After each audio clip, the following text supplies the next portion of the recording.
Hi to all the ADHD families in Australia. Um, I have been thinking about doing this video for 5 years, and yeah, it would be about 5 years. I had one of my daughters diagnosed at the age of 7, and basically I knew from little that there was something different about her, that she was very, very full on, would wake at the crack of dawn just pinging and ready to start the day, and then would crash so early. And I remember having friends saying, how do you get her to bed at 6 o'clock and she's asleep? And I didn't know. I didn't know it was because her brain was so busy and so full on that it was exhausted. It was exhausted come 5 o'clock. And I just want to say, give you a big cuddle, because it is hell. It really is. It's just hell. And my child is a little bit older now, so she's 12, and I still, all the behaviours are still there. They're just a little bit older, a little bit different.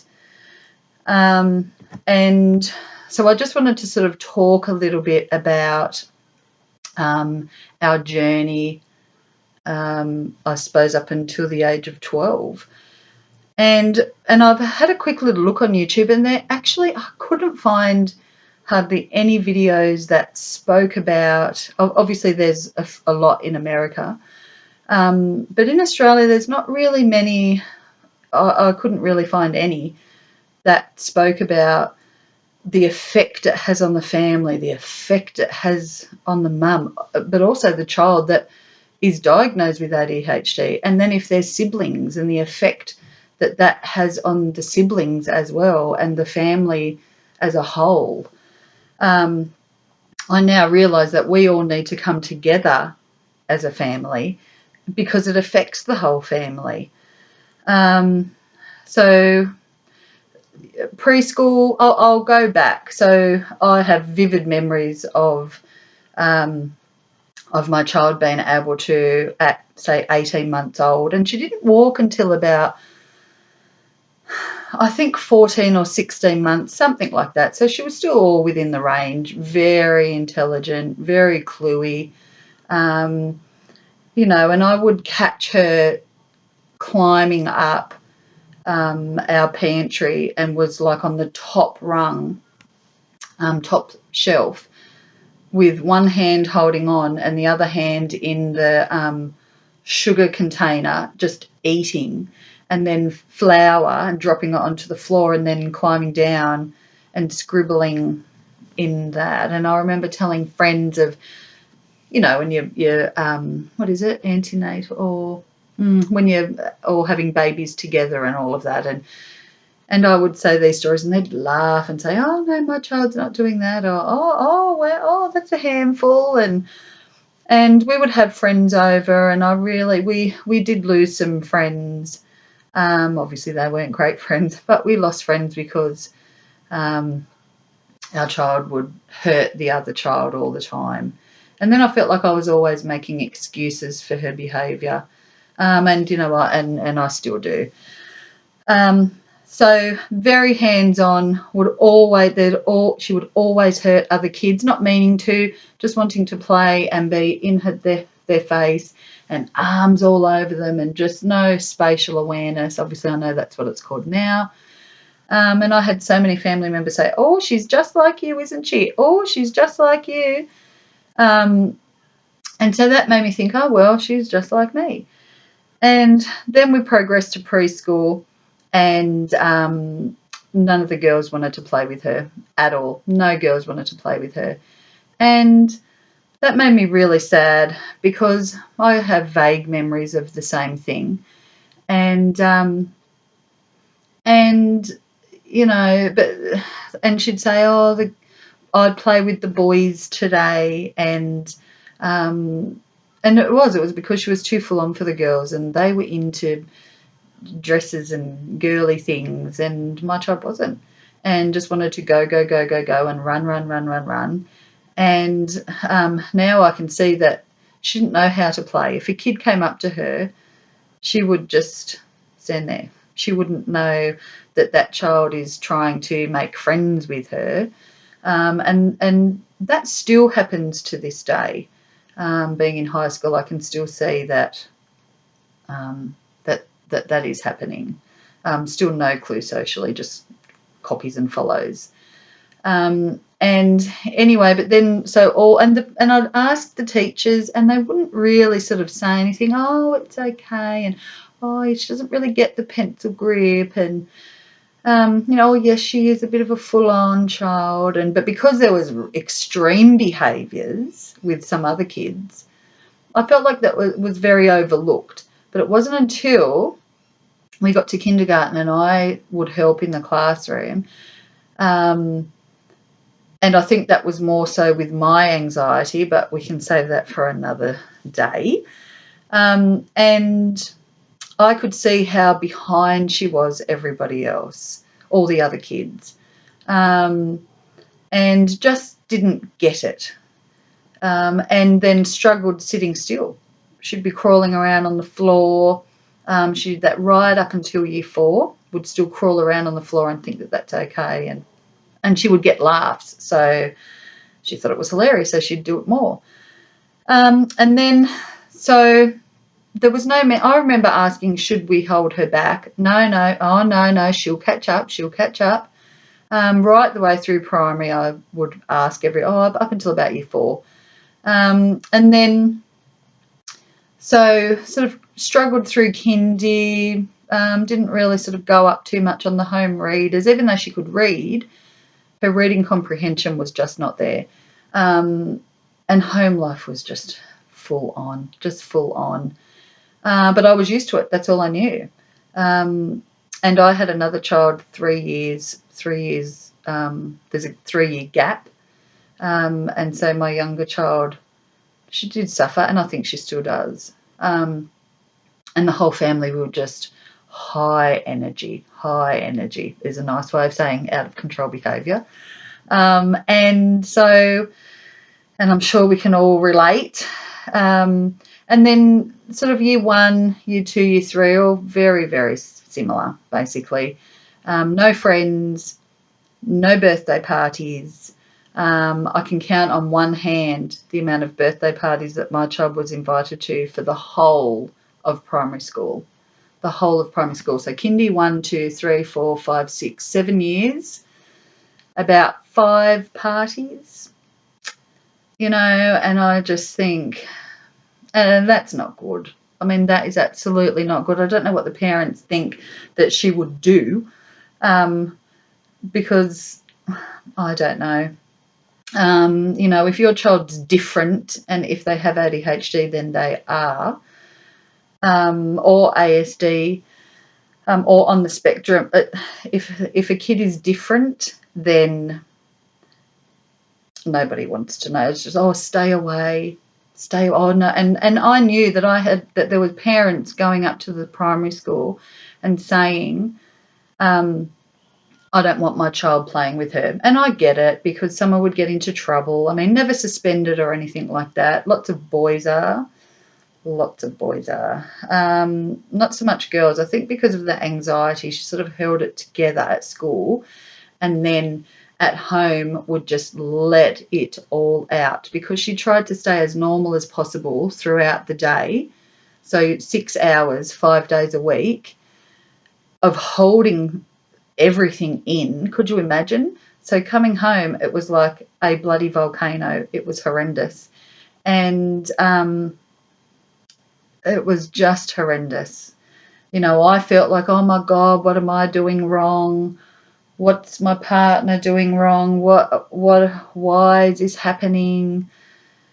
And I was just like, because my child was up there and I was up there because of my child, or because of my own diagnosis, but I can get into that later. And then we were all up there. So if you are all up there, it is very hard to come down and to be calm. And, we spent many years, and even because a birthday party is happening this weekend of a friend of hers. So there's been lots of excitement, and any emotion is out of control. So we've just had just out of control behaviours because of excitement. Can't deal with excitement, any type of emotion. So all those behaviours are still there. I'm sad to say, parents, if you think they go away, they don't. They're just they're still as strong. Maybe it's because they're bigger, or we've learnt coping techniques, of course.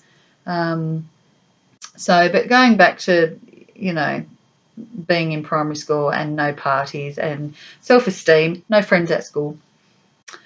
There was a group of girls that, she was badly bullied all through primary school, basically. And some days were better than others. But I'm just so glad that she knew that she could come and talk to me about anything, and still does. Which I'm so thankful for, because I've always said, you can tell me anything, even if it's bad, you're not going to get into trouble, although I've reneged a few times on that, I have to say. So year 5, got some really nice friends, 2 really, really nice girls, first time ever. And you could just see the difference in her. And we've never had any issues with her going to school, because she loves school. But I know a lot of parents struggle with getting their kids to go to school. And who wants to go if you're being badly bullied every day, or if you're being expelled, or if you can't help that you're tapping? But I was my child's advocate, and I didn't know that's what it was called. I just knew that as I would introduce myself to the new teacher, and over the years, I've had to print things out, because not all teachers believe in ADHD. They have been teaching before ADHD, not before, it's been around since the 1700s. I know I'm jumping, but that's what I do. If anyone ever says to you, oh, it's a new thing, blah, blah, blah, you can say that ADHD was written about in medical journals by doctors and professors in the early 1700s, and it was called a hyperactivity disorder.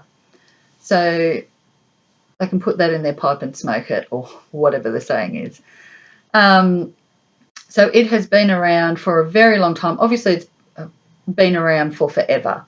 Because us ADHs, we were the ones in caveman days, if you believe in that we were the hunters. We were the hunters and gatherers. We were the ones that put our lives on the line. Thank goodness for impulsivity. And we were out there collecting meat. I still get so annoyed that people think, oh, it's new. But it's not. It's been around for forever, obviously. But getting back to friends in year 5, same friends in year 6, and that's what I was going to say. I made it my job, because my child would not speak up for herself. So I made it my job to learn as much as I could. And I actually started studying at TAFE in, I think it was 2011. And any chance I got to write an essay or report on a disability, I chose ADHD. And I learnt so much. And I would go in to some of the teachers that she had over the years with printouts. And because I walked in one year, and the teacher had my child sitting over by herself, facing a wall with her back to the class. And I walked in, I said, what is going on? No, this cannot happen. You are ostracizing my child even more. You are actually doing damage to my child. And, oh, yes, but she gets so much work done. And I said, well, this is what I've been reading about. If you sit my child next to a studious student, that wants to learn and is a pleaser, then my child is going to learn by copying what that child is doing. Not by having her by herself. Yes, she might get some work done, but is anything changing? No, she's just being bullied even more. So I basically made the teacher move her, and what happened? She still did the same amount of work because she was sitting next to someone that was working.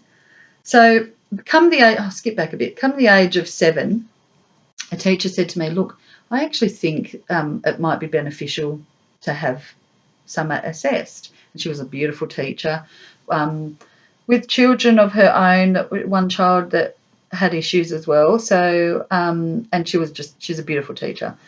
So we made an appointment, and I remember just being at my wit's end. I was like, oh my God. And you know what? And I'm going to say this. I couldn't stand to be near her. I couldn't stand to be near my own child. I hated her.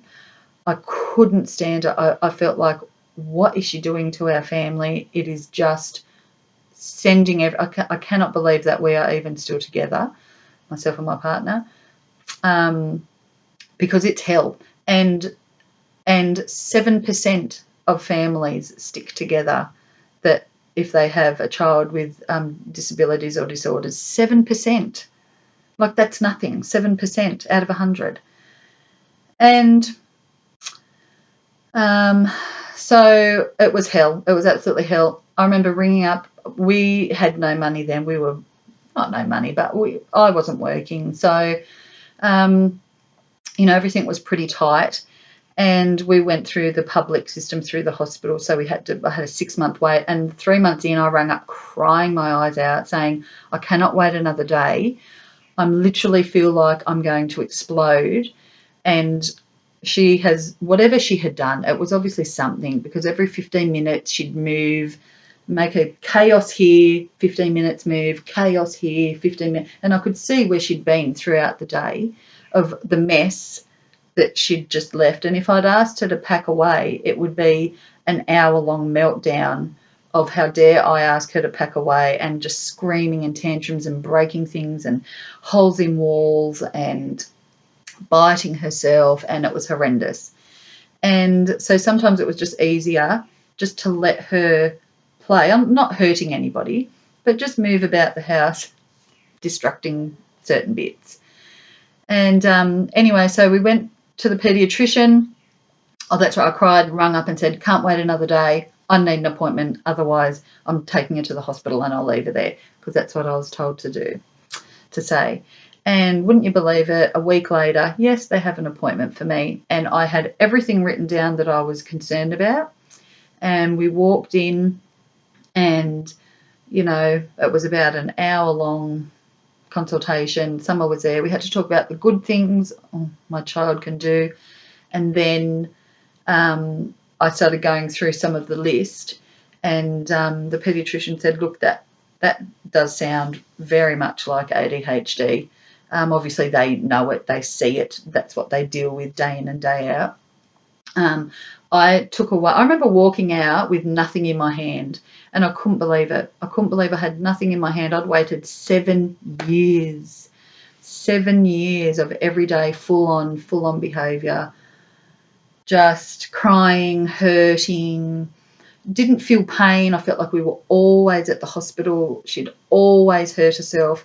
She fell over out the back and scratched her arm on a rusty old nail in a piece of timber. Didn't even care, wasn't hurting.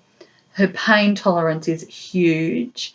And I looked, and she had a scrape, or not a scrape, it actually was bleeding all the way up. And even under the age, I'll just go back a bit, even under the age of, what was she? First house we lived in, say 3 and under, I had called, even 2 and under, no, 3 and under, I had called the poisons hotline, I can't remember, 4 times or more, and I felt like they knew me by first name. She'd swallowed one of my pill. Even though I had it so high, she would move things around to climb up on the shelf, to climb up on the sink, to then have one toe on the turning knob so she could reach up high, and she took one pill. She ate dishwashing tablets and started foaming. No, there was a little bit, so I rang.